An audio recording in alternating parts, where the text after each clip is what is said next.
Karena itu hukum bagi anak-anak Nuh itu berlaku ya bagi seluruh manusia yang ada di bumi. Kal basar asyar al haaret. Seluruh manusia di bumi. Termasuk ya orang Arab, orang Asia semuanya. Nah, termasuk sebelum adanya bangsa Yahudi yang berlaku ya hukum Nuh ini. Sampai kemudian Hashem, Tuhan yang Maha Kuasa, memberikan hukum kepada Musa yang disebut Taryak Misfot Musi. Jadi hukum Musa termasuk misalnya larangan untuk makan onta, makan kelinci, makan pelanduk, makan babi, ya. Dilarang kemudian makan anak kambing bersama susu induknya. Itu mulai setelah zaman Musa. Sebelum itu tidak berlaku hukum Musa karena memang Musa belum ada. Nah, itu kisahnya tentang hukum Nuh itu. Kemudian apa saja dalam kejadian sebelum zaman Nuh itu kan manusia diberi hukum zamannya Adam dan Hawa. Misalnya Kejadian pasal 1 ayat 29. Lihatlah aku memberikan kepadamu segala tumbuh-tumbuhan yang berbiji di seluruh bumi dan segala pepohonan yang ada buahnya yang berbiji akan menjadi makananmu. Jadi vegetarian, ya. Kemudian pada zaman Nuh, ya, setelah Tuhan membuat perjanjian, apa perjanjiannya itu adalah kutaruh busurku di atas awan sebagai perjanjian antara aku dan engkau. Pelangi itu simbol dari perjanjian Tuhan dengan Nuh. Yang dibuat perjanjian begini jangan dikritik.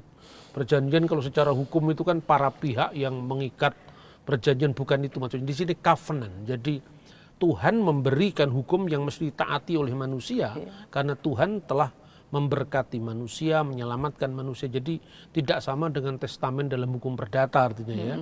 Covenant itu bahasa Ibraninya berit.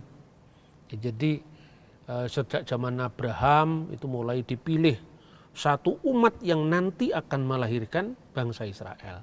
Maka sebelum pemanggilan Abraham, itu Abraham masih dihisapkan, masih dihitung sebagai goyim, orang bukan Yahudi.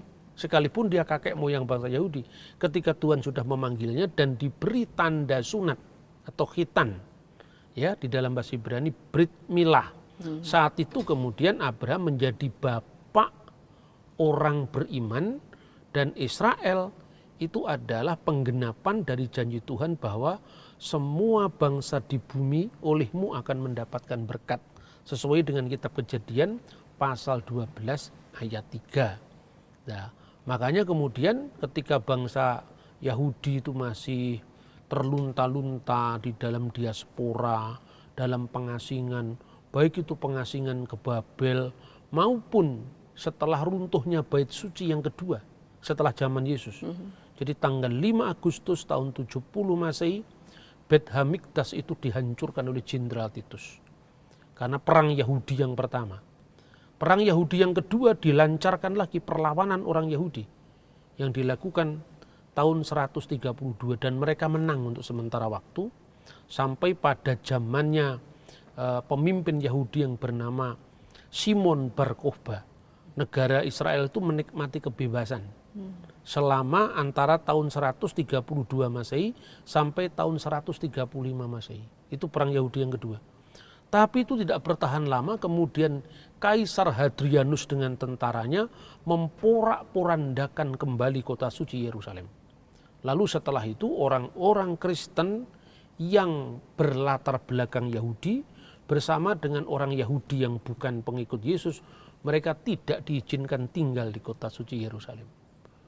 Mereka terpencar-pencar di seluruh dunia sampai mereka kembali lagi ke tanah suci Israel tahun 1948. Jadi bayangkan hampir 2000 tahun. Sejak tahun 135 Kaisar Hadrianus sampai tahun 1948. Jadi sebetulnya berdirinya negara Israel itu sebuah miracle sebetulnya ya. Orang tidak membayangkan bahwa bangsa yang sudah terlunta-lunta bahkan nyaris kehilangan identitas, tapi ternyata mereka bisa memperdana identitas mereka itu Makanya orang-orang yang mau kembali ke Israel kalau mereka itu masih keturunan Yahudi itu disebut aliyah. Mudik ke Holy Land, kira-kira seperti itu. Karena aliyah itu berasal dari kata Allah yang artinya naik. Kenapa? Karena naik ke Bukit Sion. Makanya mereka datang semua ke sana. Barulah kemudian setelah orang Yahudi itu memiliki kekuasaan politik ya lewat negara Israel, maka mereka mulai ada kelompok-kelompok tertentu yang menghidupkan gerakan ini. Tapi sebetulnya tujuan gerakan ini intinya adalah supaya bangsa-bangsa lain itu diberikan kebebasan untuk melaksanakan agamanya. Sebetulnya positif, ya. Dan kalau bentuk yang paling kuno dari yang disebut hukum Nuh itu ya sebagaimana tercatat dalam Alkitab itu tadi. Misalnya larangan makan daging yang masih ada nyawanya. Artinya daging yang disembelih dengan dicekik sehingga darahnya tidak keluar, itu tidak boleh dimakan. Itu yang berlaku bagi orang bukan Yahudi. Mungkin karena konteksnya juga kan itu penyiksaan terhadap binatang kan.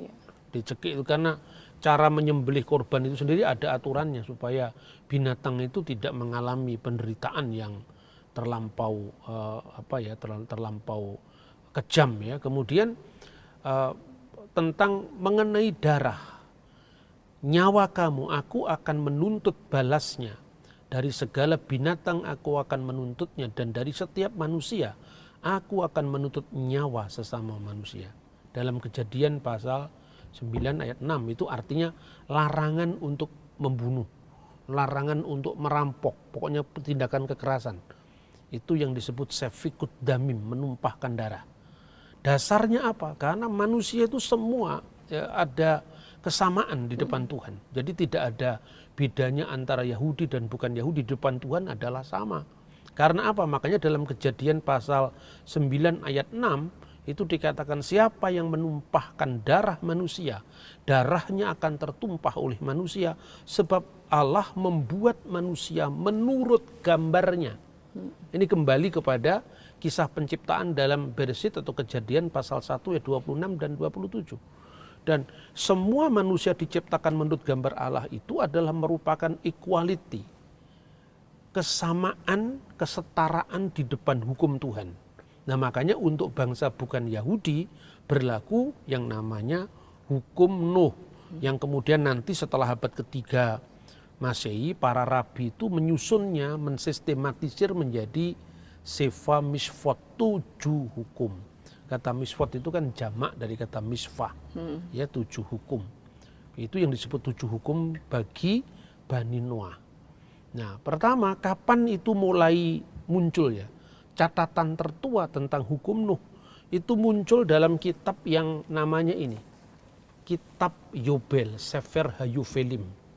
Sefer Hayufelim itu kemungkinan ditulis pada abad ketiga sebelum Masehi. Jadi jauh sebelum Kristus ya datang ke dunia. Ini ditulis di dalam bahasa Yunani dan juga teks Ibraninya akhirnya ditemukan di antara naskah-naskah Laut Mati. Ini jadi The Dead Sea Scrolls Study Edition yang dieditori oleh Gracia Martinez dan rekannya. Ini pada volume 1 terbitan Ejebril tahun 1997. Di sini ada teksnya bahasa Ibrani dan di sini ada terjemahannya bahasa Inggris. Nah itulah bentuk terkuno dari apa yang disebut hukum Nuh. Jadi sebetulnya hukum Nuh itu tentu bukan ciptaan Rabi Yahudi modern, bukan. Itu sudah ada sebelumnya. Nah karena itu juga masuk akal kalau itu berlaku bagi orang bukan Yahudi. Termasuk orang Tionghoa, orang Jawa, orang Batak, semuanya itu hukum bagi keturunan Nuh.